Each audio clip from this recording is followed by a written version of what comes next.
이번 주말 강력한 눈폭풍과 한파가 예보되면서 지역사회가 긴장하며 대비에 나서고 있습니다. 불법 체류자 체포 추방작전을 벌이고 있는 아이스에 대항해 미네소타에서 사업체들이 문을 닫고 노조들이 대규모 파업에 나섰습니다. 미국 내 대도시 100곳 중에 85곳이나 자녀 보육비가 렌트비보다 높아 거의 감당하기 불가능한 것으로 나타났습니다. 트럼프 행정부는 2026년 안에 감세와 금리 인하 등으로 미국 경제 성장률이 예년에 비해 5 내지 6% 2배 높을 것으로 자신하고 있습니다. 중국의 틱톡이 마침내 미국 운영권을 미국의 조인트 벤처 회사들에 최종 매각하고 넘겼습니다.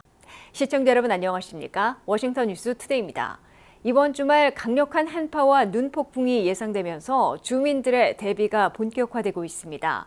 대형마트와 한인마켓에는 휴지, 생수, 우유, 고기 등 생필품이 빠르게 동인하고 계산대 앞에서는 20분 이상 기다려야 할 정도로 혼잡을 빚고 있습니다. 기상청은 토요일 밤부터 일요일 낮까지 거의 100% 눈과 프리징 레인이 내릴 것으로 예보한 가운데 최대 8에서 12인치의 눈이 쌓일 수 있다고 경고했습니다. 안혜린 기자가 보도합니다. 이번 주말을 앞두고 강력한 겨울 눈폭풍과 한파 예보가 나오면서 지역사회가 긴장하고 있습니다. 기상당국은 대규모 적설과 함께 체감온도가 급격히 떨어지는 한파가 겹칠 가능성이 높다며 주민들의 각별한 주의를 당부하고 있습니다. 이런 가운데 어제부터 대형 마트와 한인 마켓에는 생필품을 미리 확보하려는 주민들이 한꺼번에 몰렸습니다. 코스코를 비롯한 각종 마켓에서는 휴지와 생수, 우유, 고기 등 기본 식료품이 빠르게 동이 났고 주차장에 들어가기 위해 차량이 길게 줄을 서는 모습도 쉽게 볼 수 있었습니다. 계산대 앞 대기 시간만 20분 이상 걸릴 정도로 혼잡이 이어졌습니다. 한 한인마켓 관리자는 연말 성수기보다 더 많은 손님이 몰리는 것 같다며 눈폭풍과 한파에 대비해 며칠치 식료품을 미리 준비하려는 분위기가 확연하다고 전했습니다. 기상 전문가들은 이번 눈폭풍이 단순한 적설을 넘어 강풍과 극심한 저온을 동반할 수 있다고 경고합니다.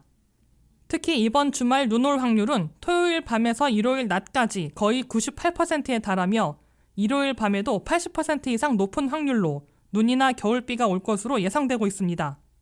예상 강설량은 지역에 따라 8에서 12인치 수준까지 쌓일 수 있어 교통마비와 안전사고 위험이 크다고 예상되고 있습니다. 전문가들은 한파와 비상에 대비해 몇 가지 기본적인 준비가 필요하다고 강조합니다. 우선 최소 2, 3일 정도 버틸 수 있는 식수와 식료품을 확보하고 정전 상황을 대비해 손전등과 여분의 배터리, 휴대전화 보조 배터리를 준비하는 것이 좋습니다. 난방이 중단될 가능성에 대비해 담요와 방한 의류를 손에 닿는 곳에 두는 것도 중요합니다. 또한 차량 이용이 불가피한 경우를 대비해 차량 연료를 미리 채워두고 차량 안에는 담요와 간단한 간식, 물을 비치해두는 것이 권장됩니다. 눈이 내린 뒤에는 가급적 외출을 자제하고 꼭 필요한 경우가 아니라면 도로 운행을 피하는 것이 안전합니다. 기상당국은 이번 한파와 폭설은 짧게 끝나지 않을 가능성이 있다며 정전이나 교통 통제 등 비상 상황에 대비해 가족들과 사전에 대응 계획을 공유해두는 것이 중요하다고 강조했습니다. 전문가들은 최신 기상 정보와 당국의 공지사항을 수시로 확인하며 안전을 최우선으로 대비해야 한다고 권고했습니다. WKTV 뉴스 안혜린입니다. 불법 체류자 체포 추방작전을 벌이고 있는 아이스의 강공책에 항의해 미네소타에서 사업체들이 문을 닫고 노조들이 대규모 연대 파업하는 경제 보이콧이 벌어지고 있습니다. 미네아폴리스와 세인트폴의 사업체 200곳 이상이 문을 닫았고 1000곳 이상의 노조, 수십만 명의 노조원들이 연대 파업에 나서 노 워크, 노 스쿨, 노 쇼핑, 노 외식을 외쳤습니다. 한면택 기자의 보도입니다.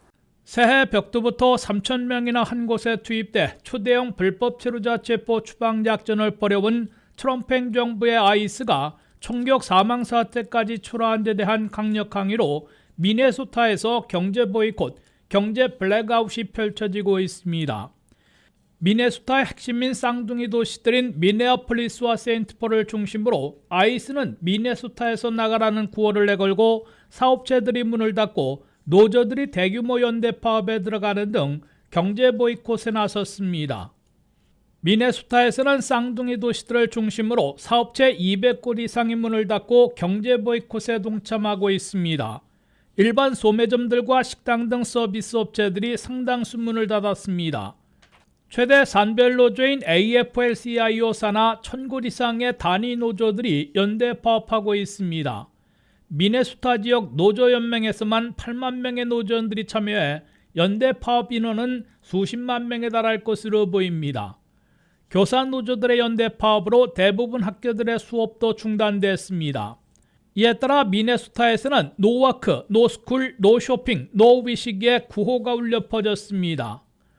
사업체나 일터, 학교에 나가는 대신에 수만 명의 미네소타 주민들은 곳곳에 모여 아이스 아웃 오브 미네소타, 이민단속 요원들은 미네소타에서 나가라고 외쳤습니다. 항의 시대들이 모인 미네소타에는 화씨 마이너스 10도, 섭씨 영하 23도의 강풍까지 몰아쳐 체감온도는 화씨 마이너스 20도, 섭씨 영하 30도 가까이 떨어진 혹한 한파까지 몰아닥쳤습니다. 미네소타에서의 경제 블랙아웃, 경제 보이콧은 트럼프 행정부의 초대형 불법 체류자 체포 추방 작전에서 새벽부터 총격 사망 사태에 이어 경제 직격탄을 초래하고 있음을 보여주고 있습니다. 미네소타를 비롯한 각 지역의 사업체들은 중무장한 아이스 요원들이 수백 수천 명씩 대거 몰아닥치고 2일터까지 급습하고 있기 때문에 경제 보이콧, 연대 파업이 아니더라도 인적이 드물어져 문을 닫을 수밖에 없는 상황이라고 토로하고 있습니다. 미네소타에 이어 이민단속 작전이 전개되고 있는 메인주에서도 대부분의 업체에 고객들의 발길이 끊겨 사실상 영업을 중단하고 있다고 밝히고 있습니다. WKTV 뉴스 한면택입니다. 미국 내 대도시 100곳 중에 85곳이나 자녀 보육비가 렌트비보다 높아 거의 감당하기 불가능한 것으로 나타났습니다. 자녀 보육비가 연 가구 소득의 7% 이내여야 감당 가능한 것으로 연방정부는 간주하고 있지만 대부분의 대도시들에서는 9 내지 16%나 지출하고 있는 것으로 조사됐습니다. 미국의 젊은 맞벌이 부부들은 천정부지로 치솟은 차일드 케어, 즉 자녀 보육비를 갈수록 감당하기 어려워지고 있습니다. 연방보건복지부는 연 가구 소득의 7% 이내에서 자녀 보육비를 지출해야 어포더블, 즉 감당 가능한 것으로 간주하고 있으나 현재는 평균 9 내지 16%나 지출하고 있어 거의 감당 불가 수준으로 지적되고 있습니다. 특히 맞벌이 부부가 일하는 시간 자녀 2명을 보육시설에 보내려면 연 보육비가 $28,000나 들어 연 가구 소득이 $403,000 되어야 할 것으로 계산되고 있습니다. 그러나 미국민 가구의 중위 연소득은 2024년 말 현재 $105,800에 그쳐 턱없이 부족한 것으로 나타났습니다. 게다가 자녀 2명을 키우는 부부들은 자녀 보육비가 투베드룸 렌트비보다 많아져 심각한 생활고를 겪고 있다고 CBS 뉴스가 보도했습니다. 미국 내 대도시 100곳 중 85곳이나 매달 내고 있는 자녀 보육비가 월 렌트비보다 많은 것으로 조사됐습니다. 예를 들어 볼티모어에서는 자녀 2명을 보육시설에 보내는데 한 달에 $3,368나 내야 하는 데 비해 투베드룸 월 렌트비는 $1,857여서 보육비가 렌트비보다 $1,500 이상 많은 것으로 나타났습니다. 워싱턴 DC에서는 월 보육비가 $3,854인데 비해 렌트비는 $2,253로 $1,600 더 내고 있습니다. 뉴욕시는 보육비가 $3,290인데 비해 렌트비는 $2,910로 $380 차이 나지만 보육비와 렌트비가 동시에 높은 것으로 나타났습니다. 이들 지역 이외에도 네브라스카 오마하가 보육비를 렌트비보다 가장 더 많이 내고 있는 것으로 조사됐습니다. 미러키, 버펄로, 시카고, 보스턴 등지도 보육비가 렌트비보다 비싼 것으로 나타났습니다. 반면에 애틀란타는 보육비가 $1,795인데 비해 렌트비는 $1,825로 $25 적었습니다. 로스앤젤레스에서도 보육비가 $2,195인데 비해 렌트비는 $2,601로 $406 낮았습니다. 샌프란시스코에서는 보육비가 $2,248인데 비해 렌트비가 $3,604로 $1,356 차이가 났습니다. 트럼프 행정부는 2026년 한 해 대형 감세와 금리 인하 등으로 미국 경제 성장률이 평년의 2배 이상인 5% 내지 6%로 붐을 이룰 것으로 자신하고 있습니다. 연방준비제도나 민간 경제 분석가들은 2.3 내지 2.5%의 경제 성장률을 예상하고 있지만 트럼프 행정부의 경제 강요들은 그보다 2배 이상 급등할 것으로 내다보고 있습니다. 한면태 기자의 보도입니다. 트럼프 행정부가 2026년 새해에 미국 경제 붐의 한 해로 만들 것으로 자신하고 나섰습니다. 미국 경제는 통상적으로 2% 내지 3%의 성장률을 기록하고 있으나 트럼프 행정부는 2026년에는 5 내지 6%까지 2배나 높일 것으로 장담하고 있습니다. 하워드 러트닉 상무장관에 이어 스콧 베센트 채무장관까지 미국 경제 고성장을 공언하고 있습니다. 러트닉 상무장관은 현재 올 1분기 미국 경제 성장률이 5%를 기록하고 연말에 가면은 6%에 가까워질 것으로 내다봤습니다.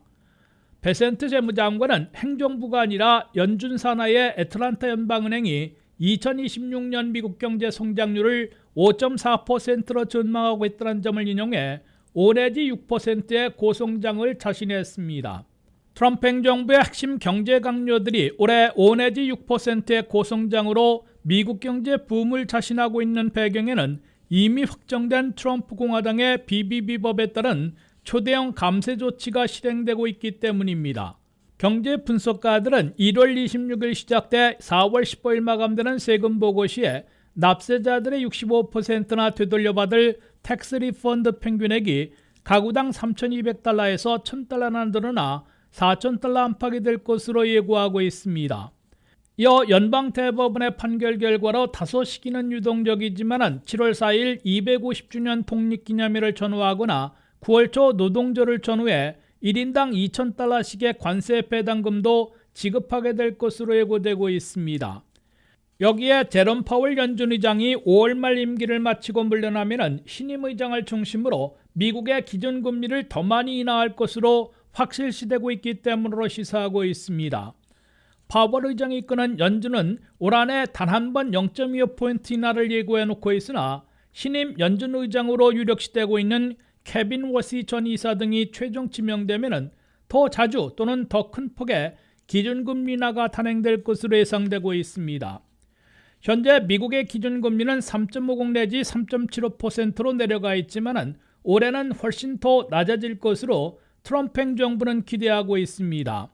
민간 경제 분석가들은 대형 감세 조치에 따른 텍스 리펀드와 기준금리 추가 인하로 돈이 많이 풀리는 만큼 경제 성장률은 올라가기 때문에 올해 5 내지 6% 성장이 가능할 수도 있다고 예측하고 있습니다.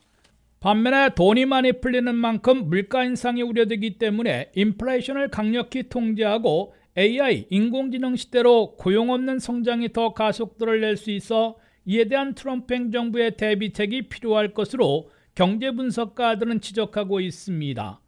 WKTV 뉴스 한면택입니다. 중국의 틱톡이 마침내 미국 운영권을 미국의 조인트 벤처 회사들에 최종 매각하고 넘겼습니다. 이로써 미국에서 1억 7천만 명이나 이용하고 있는 틱톡은 오라클 등 미국 컨소시엄으로 미국 운영권이 넘어가지만 이용에는 큰 변화가 없을 것으로 보입니다. 중국 틱톡의 미국 운영권이 미국 회사들에게 최종적으로 넘어갔습니다. 백악관은 중국 틱톡의 미국 운영권을 미국 회사들의 컨소시엄에 넘기기로 최종 확정됐다고 발표했습니다. 도널드 트럼프 대통령은 트루스 소셜에 올린 글에서 미국인들이 틱톡을 유지하도록 도왔다는 기쁜 소식을 발표한다며 틱톡의 미국 소유권과 운영권은 미국의 애국적인 회사들과 벤처 회사들이 인수했다고 강조했습니다. 중국 틱톡의 모 회사인 바이트댄스도 미국 운영권의 매각과 이관을 확정한 것으로 확인했습니다. 이로써 2억 명이 이용하고 있는 틱톡의 미국 운영권은 오라클을 중심으로 하는 미국 회사들의 컨소시엄에 넘어갔습니다. 중국의 틱톡이 미국 운영권을 미국 회사들에게 넘기든지 아니면 미국 운영을 금지당할 것인지에 대한 법률이 연방의회에서 통과된 지 1년 만에 미국 금지 대신 미국 매각으로 최종 결정된 것입니다. 도널드 트럼프 대통령은 틱톡의 미국 매각 또는 미국 금지 시한을 몇 차례 연장해주면서 미국 운영권의 매각을 이끌어냈습니다. 틱톡의 미국 소유권과 운영권을 넘겨받게 된 미국 컨소시엄은 틱톡 USDS 조인트 벤처 LLC로 명명됐습니다. 여기에는 오라클과 실버레이크 등 주도 테크 회사들이 45%의 지분을 갖게 됩니다. 또한 델 컴퓨터의 사주인 마이클 델 등 8명의 투자자들이 35%를 보유하게 됩니다. 중국 틱톡의 모 회사인 바이트댄스도 한도의 20%에 가까운 19.9%의 지분을 계속 보유하게 됩니다. 최종 협상을 통해 틱톡의 모 회사가 미국 지분도 20% 이하에서 계속 유지하도록 허용하는 대신 미국 운영 틱톡으로도 전 세계 틱톡 콘텐츠를 접속 가능하도록 계속 연결하게 됐습니다. 이에 따라 2억 명의 미국 내 틱톡 유저들은 새로운 운영자들이 앱과 웹사이트에서 획기적인 업데이트를 하기 전에는 큰 변화 없이 틱톡을 이용할 수 있게 됐습니다. 새로운 미국 운영자들이 틱톡 앱을 업데이트하면서 보완해 자연스럽게 변화를 줄 것으로 예상되고 있습니다. 이상으로 워싱턴 뉴스투데이를 마치겠습니다. 시청해주신 여러분 고맙습니다.